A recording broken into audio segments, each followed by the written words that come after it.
High above Earth's atmosphere, the Kraxan observation vessel Eternal Vigil maintained its position behind the dark side of Luna, its quantum-masked hull rendering it invisible to what the crew believed were Earth's primitive detection systems.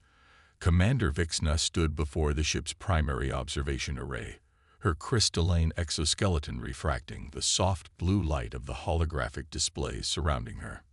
2 centuries of observation, she mused, manipulating the three-dimensional representation of Earth's military capabilities with her upper appendages. And still they launch chemical rockets and maintain armies that march on the ground. Her second-in-command, Analysis Director Zeltor, approached with characteristic precision, each step measured exactly as was typical of their species. The latest deep scans have confirmed it, Commander. The quantum crystal deposits in their planet's core are far more extensive than initially believed. The Confederation High Command will be most interested. Vixna's sensory crystals pulsed with barely contained excitement. The Kraxan Confederation had built its interstellar empire on the power of quantum crystals, the rare mineral formations that allowed for instantaneous communication and powered their most advanced technologies. Finding such a massive deposit on an unaligned world was unprecedented. "Show me their orbital defense network again," she commanded. The holographic display shifted, showing a sparse collection of primitive satellites and a single barely habitable space station. Remarkable how little they've progressed.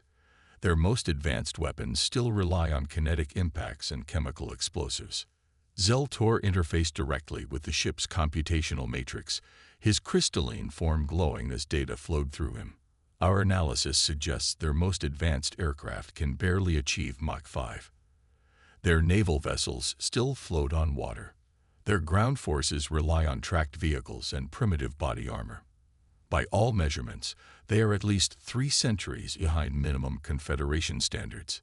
And yet, Vixna's voice trailed off as she studied the historical data. "Something about this troubles me, Zeltor. Why has no other spacefaring race claimed this world? The quantum crystal deposits alone make it invaluable. Our historical records indicate several attempts by minor species," Zeltor responded. "All ended in failure, but the data from those encounters is fragmentary at best. Most attribute the failures to natural phenomena or internal conflicts among the attacking forces." Vixna expanded the display, showing Earth's population centers. Nearly 8 billion inhabitants, spreading across their world like a virus, fighting among themselves over resources and ideology. They're practically begging for enlightened governance. She turned to her analysis director, her crystalline form shifting to its formal configuration. "Prepare a full invasion assessment. I want projected casualty rates, resource requirements, and a detailed plan for neutralizing their primary military installations. The Confederation must know exactly what we're dealing with." Over the next lunar cycle, the Eternal Vigil's crew compiled their report. They cataloged every military base, mapped every defense installation, and analyzed every weapon in Earth's visible arsenal. They watched as humans conducted their military exercises, documented their aircraft carriers plowing through oceans, and monitored their space launches with what the Kraxan perceived as quaint, primitive rockets. When the final report was assembled, it painted a picture that seemed almost too perfect. Earth was a prize ripe for taking, defended by a species that hadn't even unified its own planet. The quantum crystal deposits would fuel Confederation expansion for millennia, and the human population would provide an abundant workforce once properly subjugated. "There is one anomaly in our data," Zeltor reported during the final briefing. "Our deep space sensors occasionally detect unusual energy fluctuations around the planet. They don't match any known natural phenomena. Could their primitive nuclear fission plants be the cause?" Vixna asked, though she already suspected the answer. "Negative. The signature is different, more complex, but the readings are inconsistent and could be sensor artifacts from the quantum crystal deposits themselves." Vixna made her decision. Include the anomaly in the report, but mark it as a low-priority concern. The evidence is overwhelming. Earth is defenseless by Confederation standards. Their most advanced weapons would barely scratch our secondary shields. The final report was transmitted to the Confederation High Command via quantum entanglement. The response came within moments. Invasion authorized. Primary fleet assembly will commence. The Eternal Vigil is tasked with continued observation and final tactical coordination. As Vixna watched her crew celebrate their imminent victory, a small part of her crystalline consciousness puzzled over those energy anomalies. But surely, she reasoned, if humans possessed any significant defensive capabilities, 2 centuries of careful observation would have revealed them. Deep beneath the Rocky Mountains, in a facility that didn't exist on any public record, General Sarah Chen watched the Quantium Array's real-time translation of the Kraxan transmission. A slight smile crossed her face as she turned to her staff. "Well," she said, "it seems our guests have finally made up their minds. 200 years of showing them exactly what they expected to see, and they never once questioned why their stealth ship was so easy to track." Her executive officer, Colonel James Martinez, brought up a holographic display that would have shocked the Kraxan observers had they known it existed. It showed the true extent of Earth's defensive capabilities, a network of quantum-shifted satellites, phased plasma weapons platforms, and dimensional displacement generators that had protected the planet for centuries. "Should we inform the other defense platforms?" Martins asked. "Not yet," Chen replied, watching the Kraxan ship's every movement through systems far beyond anything the aliens believed Earth possessed. "Let them commit their forces first. Sometimes the best way to teach a lesson is to let overconfidence run its course." She turned to face the massive quantum computer complex that powered humanity's true defensive network. "After all, we've spent 2 centuries preparing for this moment. It would be a shame not to give them a proper demonstration of why Earth has remained independent all this time."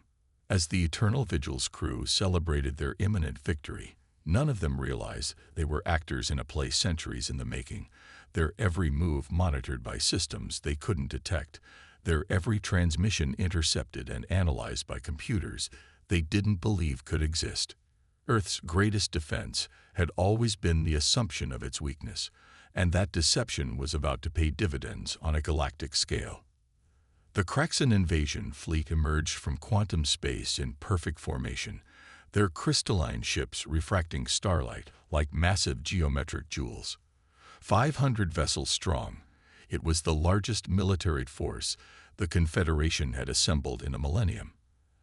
At their center, the dreadnought Inevitable Triumph dwarfed its escorts, its 100-kilometer length bristling with weapons that could shatter continents.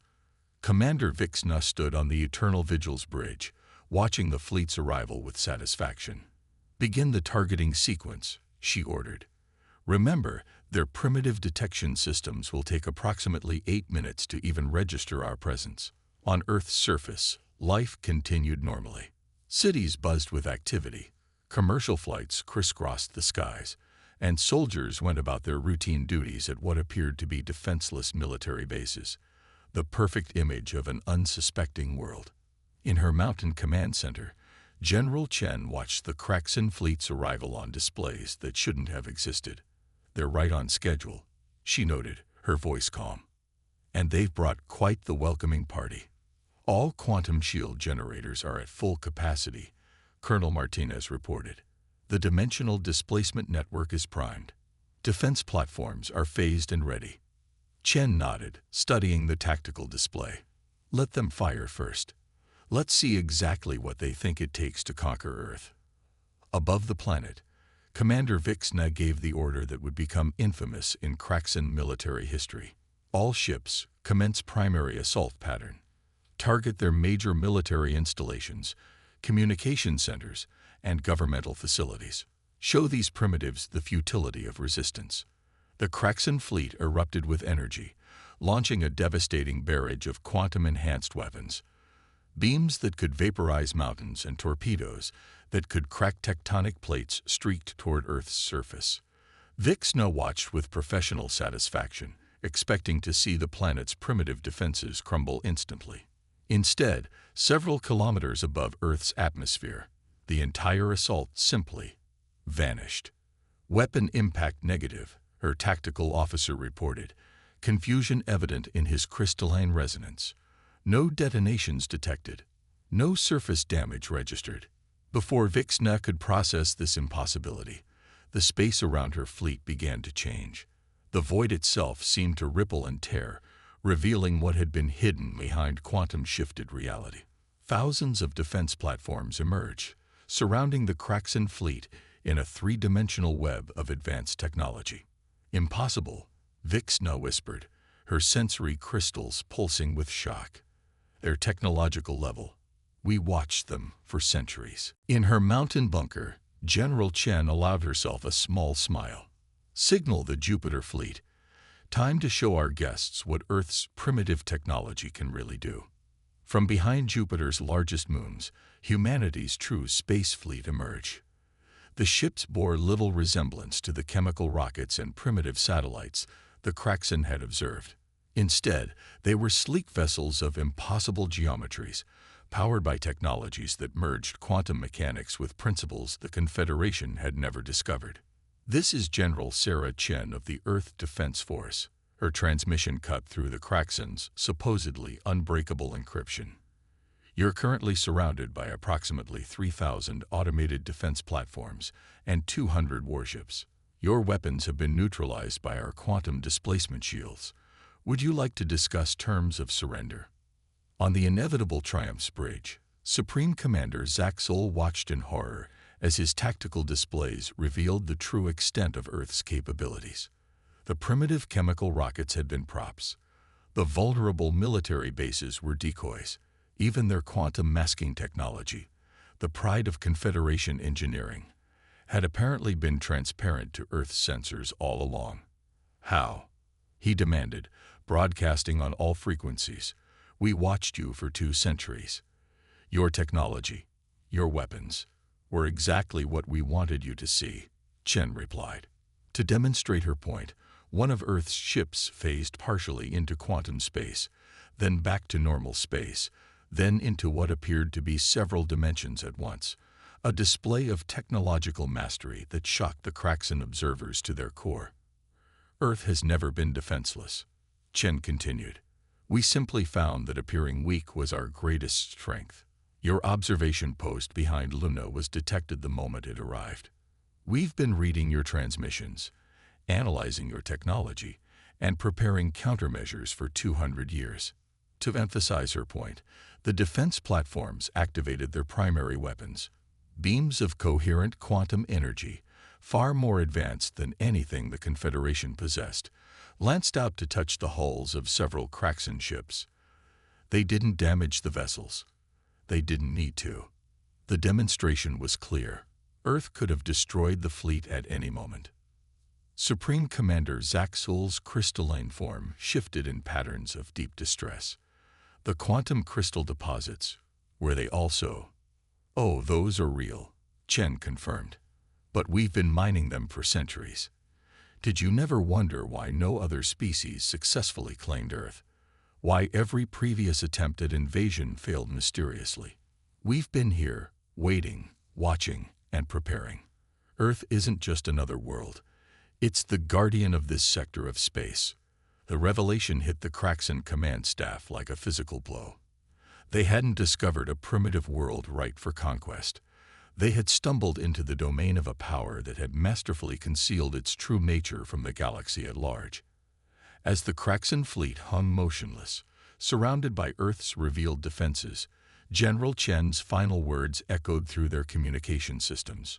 Now shall we discuss how this changes the Confederation's plans for expansion in this sector? We have some very specific ideas about the future of galactic politics.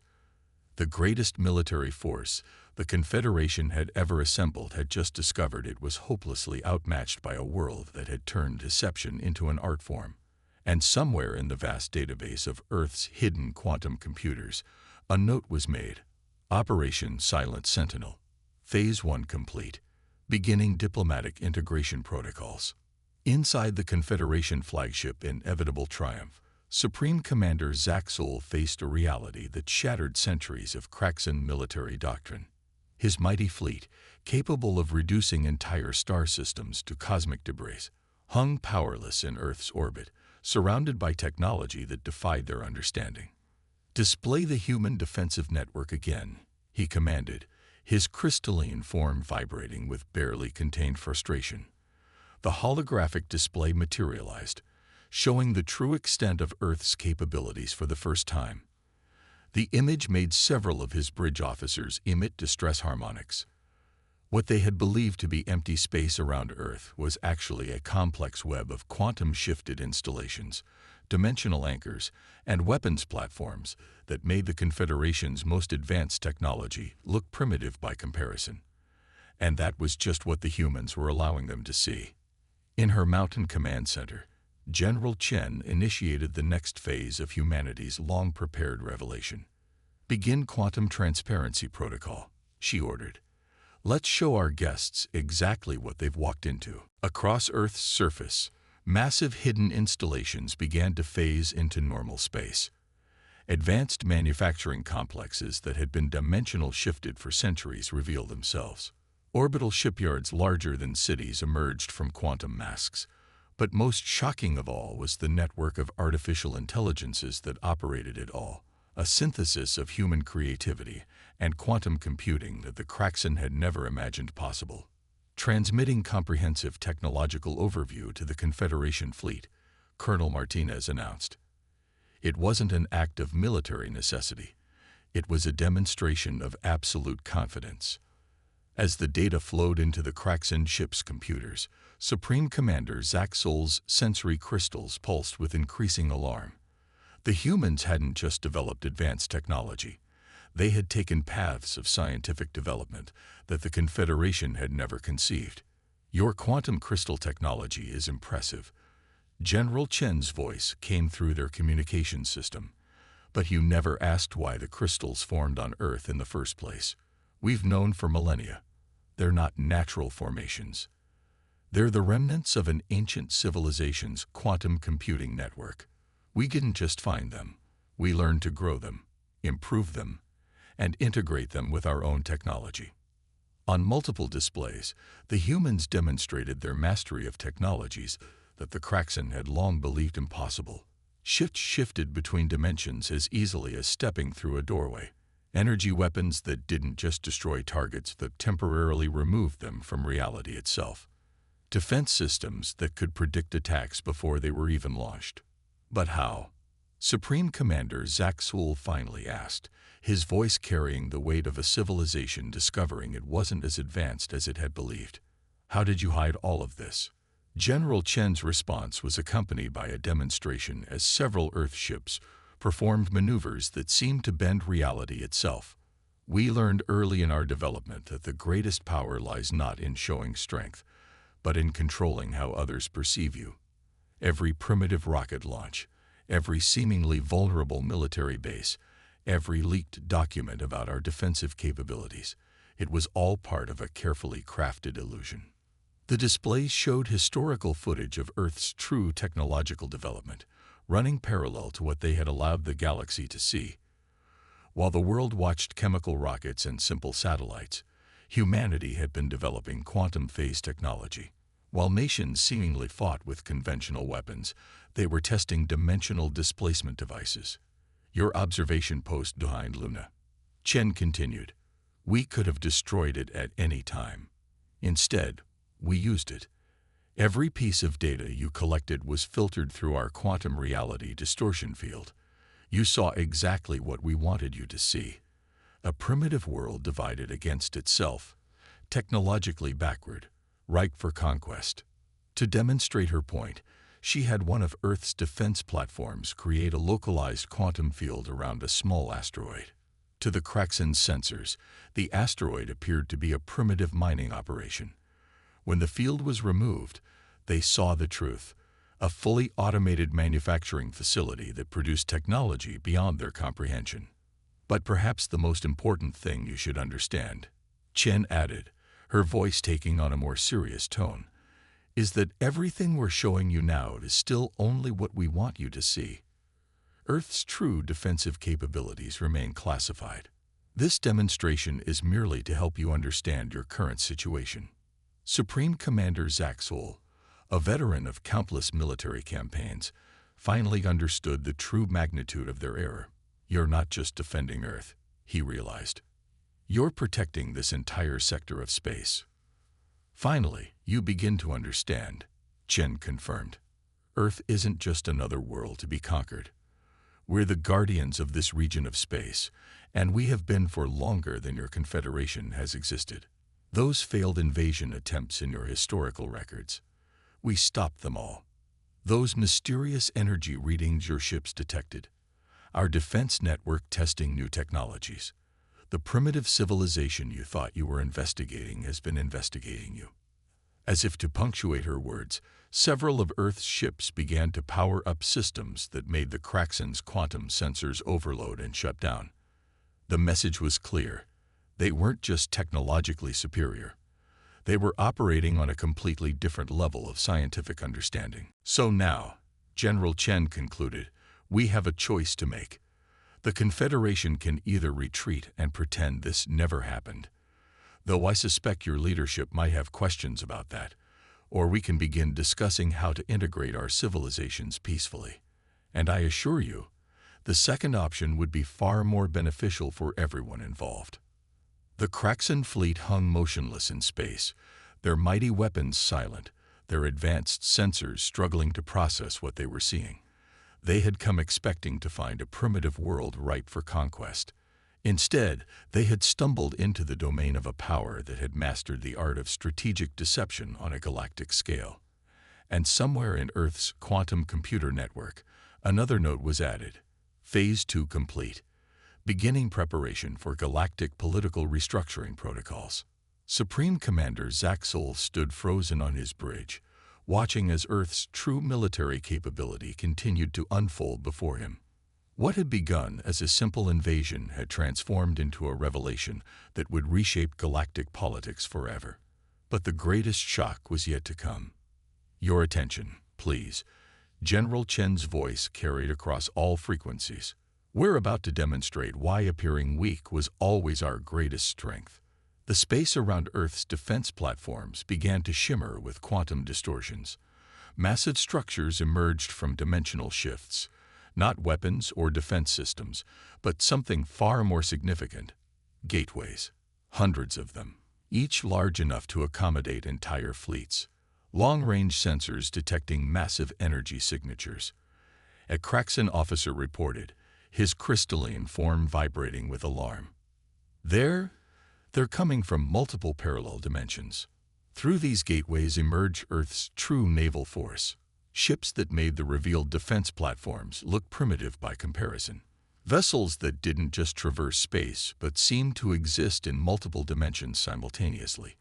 Each one represented a level of technology that the Confederation's best scientists had believed impossible. What you see before you, Chen explained, is the combined Earth defense fleet. While your Confederation was watching our chemical rockets, we were building this. While you monitored our primitive satellites, we were establishing bases across dimensional boundaries. To demonstrate, one of Earth's ships performed a maneuver that defied physical reality. It shifted between dimensions, appearing to split into multiple versions of itself, each one capable of engaging targets across different planes of existence simultaneously. Your tactical computers are probably trying to calculate our combat effectiveness, Chen continued. They'll fail. We don't just fight in three-dimensional space. We engage across multiple dimensional planes simultaneously. Your shields might stop a conventional attack, but how do they handle weapons that strike from 7 different dimensions at once? As if to demonstrate her point, a small Earth corvette approached one of the larger Kraxen vessels. With a pulse of energy that barely registered on conventional sensors, it temporarily shifted a small section of the Kraxen ship's hull into an alternate dimension. Then back again. The demonstration was precise, controlled, and terrifying in its implications. Don't worry, Chen assured them. The effect is temporary. But I trust you understand what this means for conventional military doctrine. Supreme Commander Zaxol did understand. His fleet's mighty weapons and impenetrable shields meant nothing against an enemy that could simply shift portions of his ships into other dimensions. The entire concept of military superiority had to be reconsidered. But perhaps most importantly, Chen's voice took on a more serious tone. You should understand why we maintained this deception for so long. Display the galactic political map, Colonel. The space between the fleets filled with a holographic representation of known space. Points of light represented various civilizations, their territories, alliances, and conflicts. But overlaid on this familiar map was something new, quantum energy flows that the Kraxan had never detected before. These energy patterns, Chen explained, represent the true balance of power in our galaxy. Your confederation is expansionist by nature. Other empires are similarly aggressive. We've maintained our facade of weakness because it allowed us to act as a silent stabilizing force. A hologram shifted, showing historical data of various conflicts that had mysteriously resolved themselves, invasions that had inexplicably failed, and diplomatic crises that had suddenly found peaceful solutions. Those unexplained phenomena in your historical records, the mysterious failures of supposedly foolproof invasion plans, the unexpected diplomatic breakthroughs. That was us, working behind the scenes, maintaining balance without revealing our true capabilities. Zaxol's tactical mind finally grasped the full picture. You're not just defending Earth, he realized. You're regulating galactic politics itself. Precisely, Chen confirmed. And we've been doing it for centuries. Your invasion fleet isn't the first we've neutralized, nor will it be the last. The only difference is that this time, we've chosen to reveal ourselves. The implications were staggering. Earth hadn't just developed advanced technology. They had become secret guardians of galactic stability, using their perceived weakness as a tool to influence events without drawing attention to themselves. So now, Chen continued, we face a critical decision point. The Confederation can either retreat with its fleet and maintain the fiction that Earth is defenseless, though I suspect your leadership might have difficulty explaining this failed invasion, or we can begin discussing a new role for the Confederation in the galactic community. As if to emphasize her point, several of Earth's dimensional gateways activated again, revealing glimpses of vast military installations that existed in parallel dimensions, resources that dwarfed anything the Confederation could muster. The choice, Supreme Commander, is yours. But consider this. Would you rather have Earth as an enemy that can strike your empire from dimensions you can't even perceive, or as an ally that can help guide your civilization to its next stage of development? The silence that followed was heavy with historic significance. The Kraxan Confederation, one of the most powerful forces in known space, had just discovered it was a minor player in a much larger game. And Earth, the seemingly primitive world they had planned to conquer, had been quietly shaping galactic history all along. In Earth's Mountain Command Center, General Chen watched the Kraxan fleet with calm confidence. Centuries of preparation had led to this moment. The galaxy was about to change, and humanity's role as its hidden guardian was finally ready to be revealed. In the tense silence of space, Supreme Commander Zaxol made a decision that would reshape galactic history. His crystalline form shifted into the formal configuration of diplomatic engagement, the first time a Kraxan commander had ever used it during an invasion. General Chen, he transmitted, the Confederation requests formal diplomatic contact. In her Mountain Command Center, Chen allowed herself a small smile. A wise choice, Supreme Commander. Colonel Martinez, initiate Protocol Omega. The space between the fleets shimmered as reality itself seemed to fold. A dimensional pocket formed, a neutral space existing simultaneously in multiple planes of reality. Within it, a conference room materialized, its architecture blending human and Kraxan design elements seamlessly. Shall we discuss the future of galactic civilization? Chen's invitation carried the weight of centuries of preparation. As representatives from both sides gathered in the dimensional conference room, Earth revealed its final and perhaps most shocking secret.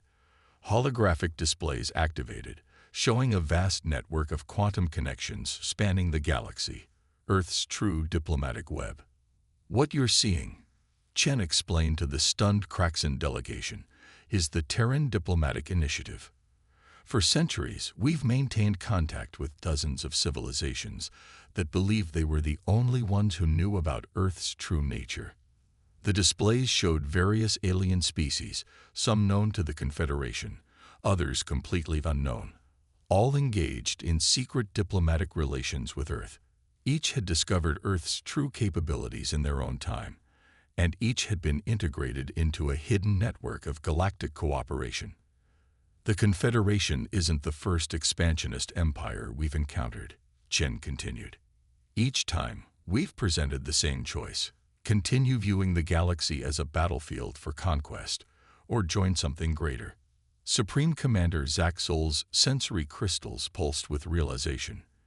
The Ancient Ones, the legends of guardians who maintained galactic stability. That was you. Not exactly, Chen smiled. We inherited that role. The quantum crystals your people prize so highly, they're remnants of the actual Ancient Ones' technology. Humanity didn't just find them. We learned to understand them, to communicate with the fragments of knowledge they contained. We became the inheritors of their legacy. The holographic displays shifted again, showing the true extent of Earth's influence. Hidden diplomatic channels, secret technological exchanges, careful interventions in potential conflicts, all designed to guide the galaxy toward stability without revealing the guiding hand.